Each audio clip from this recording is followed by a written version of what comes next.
Super star Rajinikanth அவர்களை பற்றி இளைய தளபதி விஜய் அவர்கள் கூறியதை தற்பொழுது காண்போம். சின்ன வயசுலிருந்தே நான் ரஜினி ரசிகன். வாரத்தில் 4 நாள் ஸ்கூலுக்கு போனால் 3 நாள் ரஜினி படம் பார்த்துட்ருப்பேன். எனக்கு 5 வயசாகி இருக்கிறப்ப ரஜினி சாரோட அன்புக்கு நான் அடிமை படம் ரிலீஸ் ஆச்சு. எப்படியாவது படம் பார்த்துடணும்னு ஆசை. ஆனால் ஸ்கூலுக்கு கட்டடிச்சிட்டு போகிற வயசு அல்ல அது. அதனால் நான் என்ன பண்ணினேன்னா, அப்பா ஷூட்டிங்க்கு போன உடனே எங்கள் அம்மா கிட்ட ரொம்ப அடம் பிடிச்சி மேட்னி ஷோவுக்கு போயிட்டேன். மேட்னி ஷோ பார்த்துட்டு வெளியே வந்ததும் திரும்பவும் ஈவினிங் ஷோ பார்க்கணும்னு அடம் பிடித்தேன். ஒரு போடு போட்டு வீட்டுக்கு கூட்டி வந்து விட்டாங்க. அங்கிருந்து நேரே சுரேந்திர மாமா வீட்டுக்கு போனேன். அவருக்கு நான் செல்ல பிள்ளை. என்னடா திடீர்னு வந்திருக்கேன்னு கேட்டார்.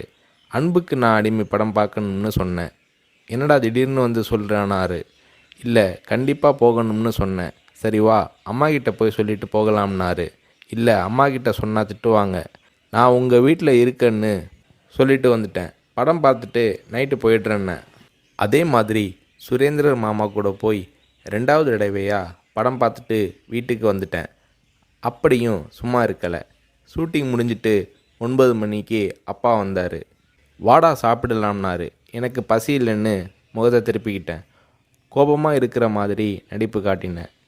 இல்லை, சாப்பிட்டு தான் ஆகணும். உன் ப்ராப்ளம் என்னன்னு சொல்லுனாரு. அன்புக்கு நான் அடிமைக்கு கூட்டிகிட்டு போனால் சாப்பிட்றேன்னு சொன்னேன்.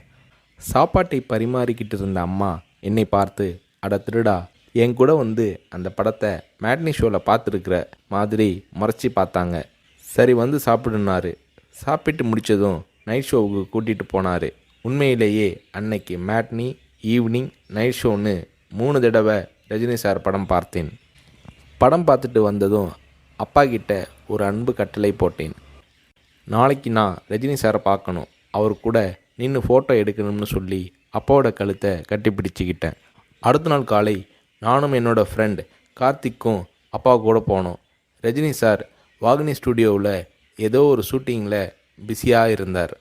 நான் ரஜினி சாரை நேரடியாக பார்க்கிறது அதுதான் முதல் தடவை. எப்படி ரஜினி சார்கிட்ட பேசுகிறதுன்னு பயந்துக்கிட்டு இருந்தேன். அவர் கூட்டிகிட்டு போய் அன்பாக பேசினார். அப்படியே என்னை தன்னோட மடியில் உட்கார வச்சுக்கிட்டு என்ன படிக்கிறேன்னு கேட்டார். சொன்னேன், நான் உங்கள் கூட நின்று ஃபோட்டோ எடுக்கணும்னு சொன்னேன். சிரிச்சுக்கிட்டே என் கன்னத்தை தட்டி கொடுத்து எங்களை அணைச்சிக்கிட்டு ஃபோட்டோவுக்கு போஸ் கொடுத்தார். என்னால் மறக்க முடியாது அந்த இனிய நாளை, அவரது அன்பான அரவணைப்பை.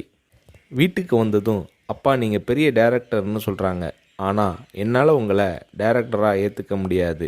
எப்போ எங்கள் தலைவர் ரஜினியை வச்சு டைரக்ட் பண்ணுறீங்களோ அன்னைக்கு தான் உங்களை டைரக்டராக ஏற்றுக்குவேன்னு சொன்னேன். அப்பா என்னை பார்த்தாரு. ஒரு ஹிந்தி படம் டைரக்ட் பண்ணுறதுக்காக எங்கள் அப்பா பாம்பே போனார். எனக்கு ஹாலிடேங்கிறதால நானும் அம்மாவும் கூட போயிருந்தோம்.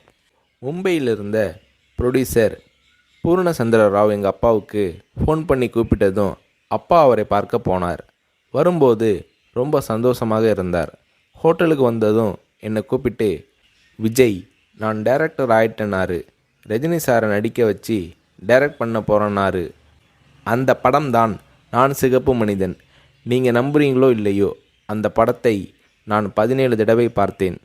நடிக்கணும்னு ஆசைப்படுறியே, உனக்கு நடிப்பை பற்றி என்ன தெரியும்னு எங்கள் அப்பா கேட்டதும் உடனே அப்போதே ஒரு சீன் நடித்து காட்டினேன். அது என்ன சீன் தெரியுமா? அண்ணாமலை படத்தில் ரஜினி சார் பேசிய பெரிய டைலாக் சீன்.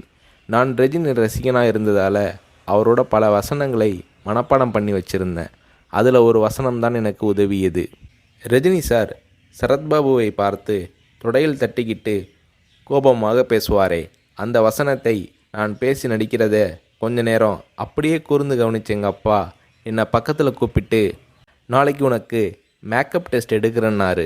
அவர் அந்த வார்த்தைகளை சொல்லி கை குலுக்கியதும் எனக்கு சிறகு முளைச்சி ஆகாயத்தில் பறக்கிற மாதிரி எல்லையில்லாத மகிழ்ச்சி பொங்கியது என்று நடிகர் ரஜினி அவர்களை பற்றி இளைய தளபதி விஜய் அவர்கள் கூறுகிறார்.